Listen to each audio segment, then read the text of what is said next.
They say that a 115 newtons per feeder is supported by three cables, as is shown in figure E439, which is the figure below. And then,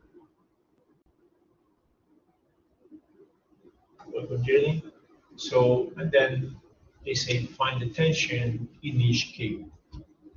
So basically here we have three cables. Right? We have three cables. So I would call this cable 1.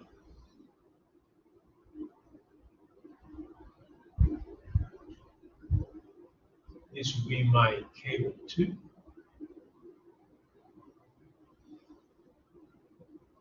And this one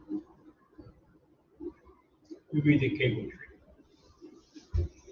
So the first that I'm going to analyze is to find the tension in cable 3. Why? Because I know the weight of the per feeder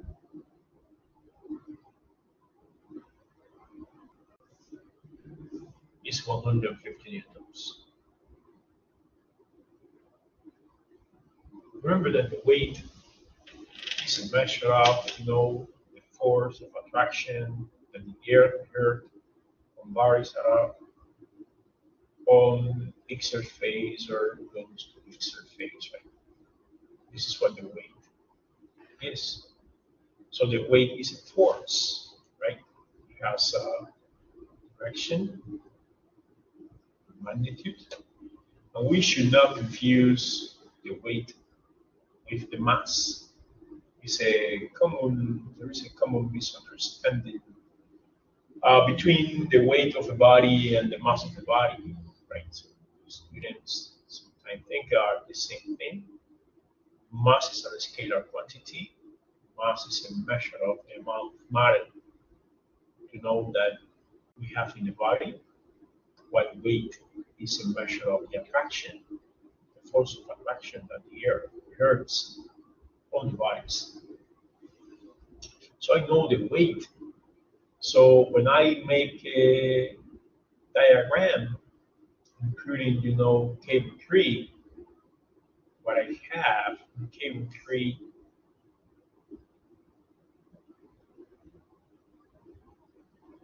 is here in the cable. At the extreme of the cable, of course, we have the per feeder. So there is a force here, that is the weight. There is equals to 150 newtons. And then to counteract the effect of the weight, we have the force of tension.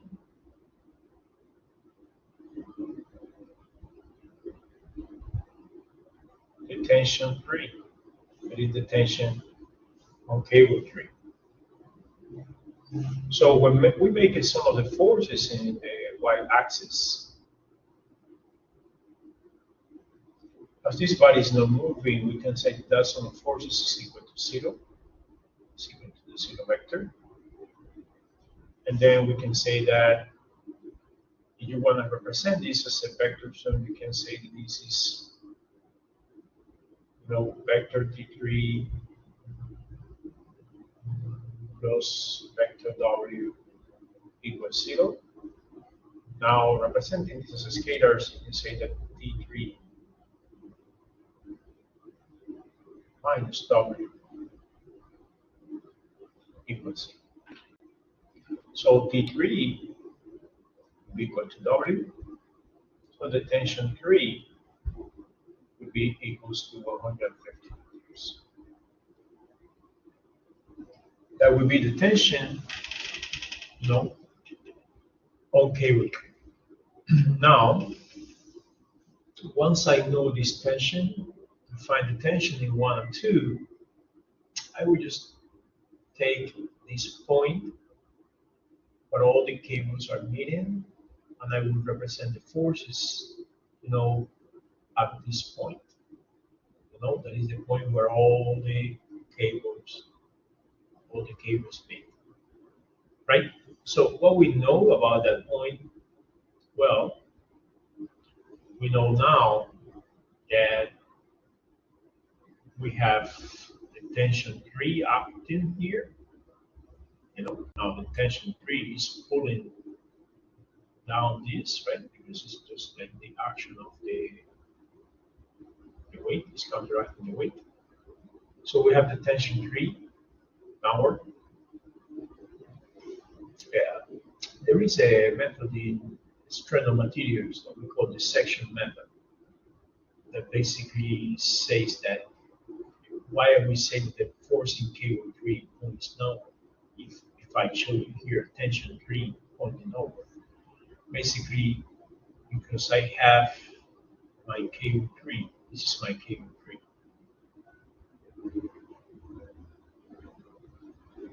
And I have the force D3 over here. Sorry, the force down here. Wait. Then I use something that is called the section method. So I make a section here. So I just basically cut the cable at that point. So they will be here. In this side, the tension 3 acting like this.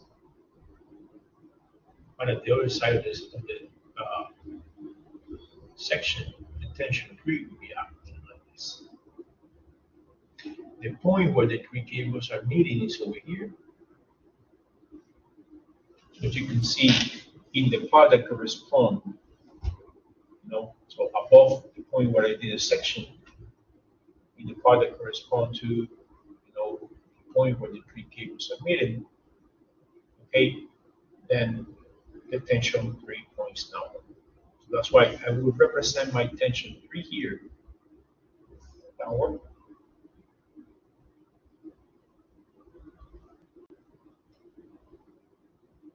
And equals to 150. Now, of course, we have, then I'm going to do something that we made some lines here. Make a horizontal line here. It's going to be an auxiliary line. So I will just measure the angles with respect to this line. So I have now the tension in KO2.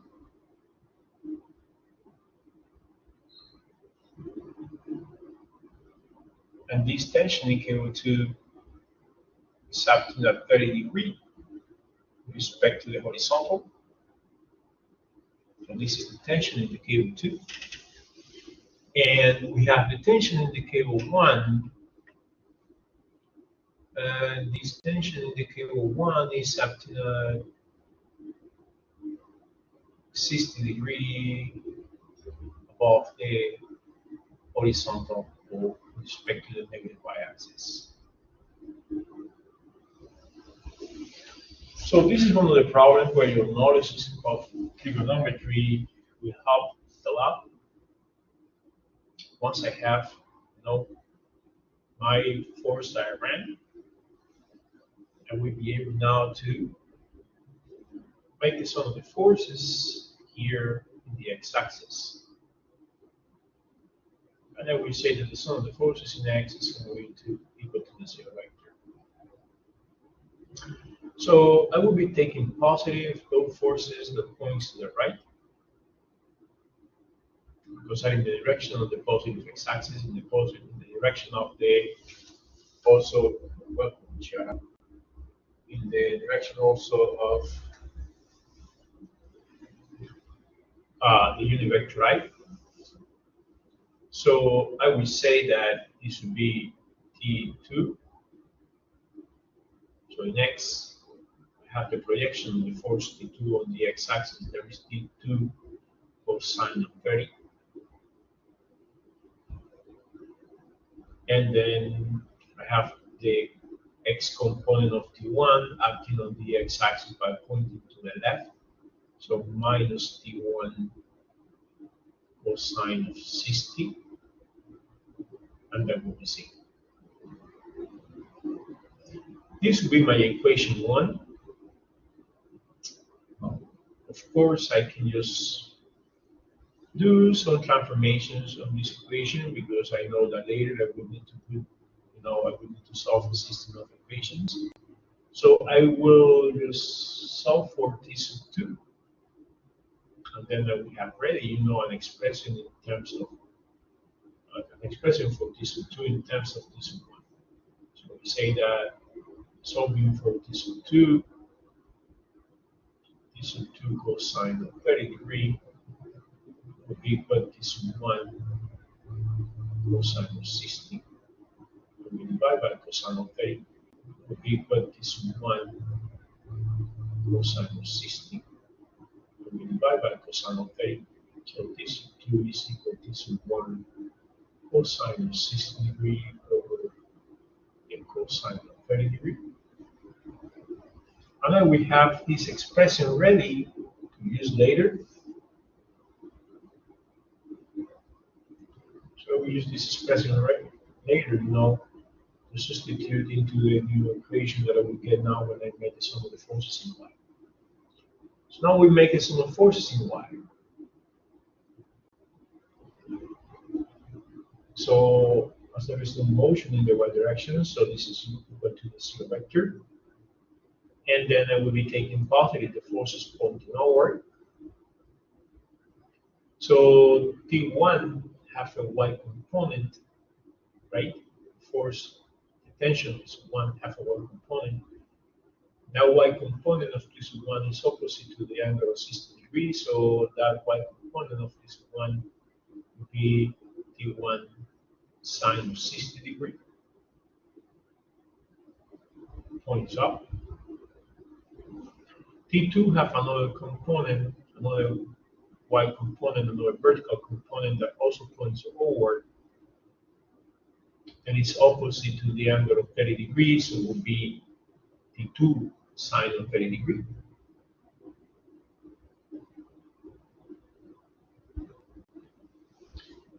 And then we have the tension T3 that is acting downward, so it will be minus T3.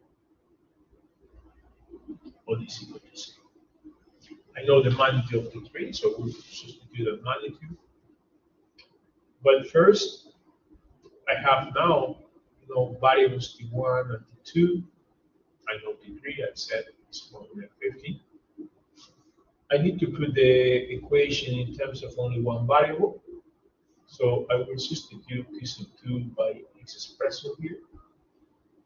So we say that this is T1 sine of 60 degrees plus, what is T2? T2 is T1 cosine of 60 degrees over cosine of 30 degrees times the sine of 30 degrees. All this minus T3. Let's just put the value of T3. T3 is 150. I am not going to put the newtons. So you want to be confused with more letters, so I know I put the newton. We know that this answer will be Newton, so we just put 150. Or we can just say 150 Newton. That's it. So don't get confused with the n. Remember, the n just means newtons. Now look at this. The tangent of an angle is equal to the sine of the angle over the cosine of the angle. So when I have here sine of 30 over cosine of 30, so this sine of 30 over cosine of 30, that becomes tangent of 30. So I can rewrite this as T1 sine of 60 degrees plus T1 cosine of 60 degrees times tangent of 30 degrees minus 150 degrees. I will take a common factor T1, so I can say that T1, the tension 1, times, taking common factor T1 between the first two terms, is equal. So we factor out T1 and then we get T1 times sine of 60 degree plus then cosine of 60 degree tangent of 30 degree minus 150 newtons. I will solve for T1. So I will say that T1 is, I will just be adding 150 newtons to both sides. So 150 newtons divided by the sine of 60 degree plus the cosine of 60 degree tangent of 30 degree. That is expression. Did you calculate that with your calculator? We get that this one is 129.9 newtons, which is approximately 130 newtons. Here we got the value of. Now, once you have the value of T1, now it's easy to go and substitute T1 by this value in this equation. So if we know that T2 is equal to T1 cosine of 60 degree over cosine of 30 degree, then we say that is 130 newtons cosine of 60 degree over cosine of 30 degree. And then you can calculate now T2. And the value of T2 will be approximately 75.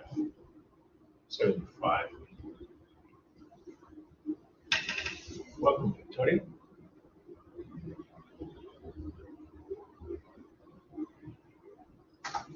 This is the value of T2.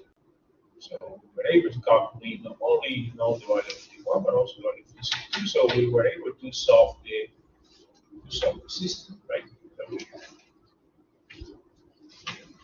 This was the problem of